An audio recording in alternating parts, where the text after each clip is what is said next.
Private ఏజెన్సీతో పక్కా సమాచారం, స్థిరాస్తుల registration విలువల సవరణపైన సమాచార సేకరణ, విధి విధానాలపైన ప్రభుత్వం కసరత్తు, నివేదిక అనంతరం తుది నిర్ణయమట.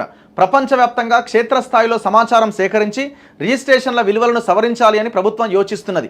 ప్రస్తుతం రాష్ట్రంలో స్థిరాస్తుల రిజిస్ట్రేషన్ విలువలు ఒక రకంగా, బహిరంగ మార్కెట్లో మరొక రకంగా ఉన్నాయి.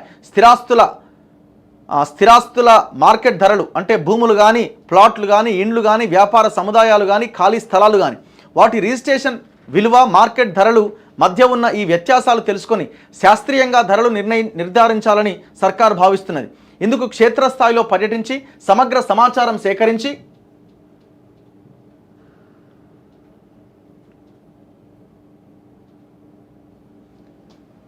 నివేదిక అందించే బాధ్యతలు ప్రైవేట్ ఏజెన్సీకి అప్పగించాలని ఆలోచిస్తున్నదట.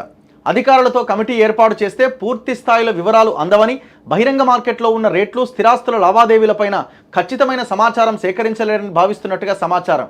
అంటే ఏం చేద్దాం అనుకున్నారు? మొత్తం ఇక మార్కెట్ వాల్యూ ఉన్నది 100 టైమ్స్ పెంచుదాం అనుకుంటారా? ఏంది 100 టైమ్స్ 200 టైమ్స్ పెంచుదాం అనుకుంటారా? ఎంత పెంచుదాం అనుకుంటున్నారు?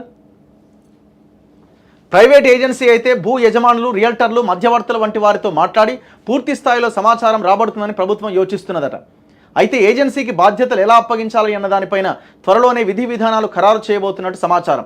ఏజెన్సీ అయితే మార్కెట్ ధరలు ఎక్కడ ఎక్కువగా ఉన్నాయి, రిజిస్ట్రేషన్ విలువల మధ్య ఎంత వ్యత్యాసం ఉంది, ఎక్కడ లావాదేవీలు ఎక్కువగా జరుగుతున్నాయి, భవిష్యత్తులో డిమాండ్ ఉండే ప్రాంతాలేవి, అక్కడ మార్కెట్ రేట్లు ఎలా ఉండబోతున్నాయి అనే వివరాలు సమగ్రంగా సేకరిస్తుంది అని భావిస్తున్నారట.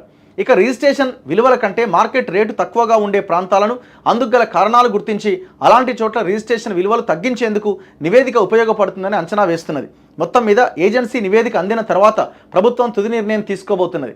సవరించిన విలువలను ప్రజాభిప్రాయ సేకరణ కోసం వెబ్సైట్లో ఉంచి అభ్యంతరాలు తెలిపేందుకు గడువు విధిస్తుంది. వచ్చిన అభ్యంతరాలను పరిశీలించి పలు అంశాలను పరిగణలోకి తీసుకొని రిజిస్ట్రేషన్ విలువలు ఖరారు చేస్తుందట. విలువల సవరణ పైన జీవో ఇచ్చిన స్థిరాస్తుల రిజిస్ట్రేషన్ విలువలను సవరించేందుకు జూన్ 7వ తేదీన అప్పటి స్టాంపులు రిజిస్ట్రేషన్ల శాఖ IG Naveen Mittal GO number 211 జారీ చేశారు. విలువల సవరణకు అనుసరించాల్సిన మార్గదర్శకాలను జూన్ 14వ తేదీన జారీ చేశారు. సవరణ ప్రతిపాదనలకు పట్టణ, గ్రామీణ ప్రాంతాల్లో విలువల నిర్ధారణ కమిటీలను కూడా నియమించారు. ఈ ప్రక్రియ ప్రారంభం, ముగింపునకు సంబంధించిన తేదీలు కూడా ప్రకటించారు. అంతలోనే ప్రభుత్వం స్టాంపులు రిజిస్ట్రేషన్ల శాఖ ఐజీగా జ్యోతి బుద్ధ ప్రకాష్ను నియమించింది. ఆ క్రమంలో మార్గదర్శకాల అమలులో జాప్యం జరిగింది. నిర్దేశిత తేదీల్లో రిజిస్ట్రేషన్ సవరణ జాబితా ప్రకటించలేదు. తాజాగా మంత్రి పొంగులేటి శ్రీనివాసరెడ్డి రిజిస్ట్రేషన్ శాఖ ఉన్నతాధికారులతో సమావేశమయ్యారు. 50 నుంచి 60 శాతానికి మించి రిజిస్ట్రేషన్ విలువలు పెంచరాదని సూచించారట.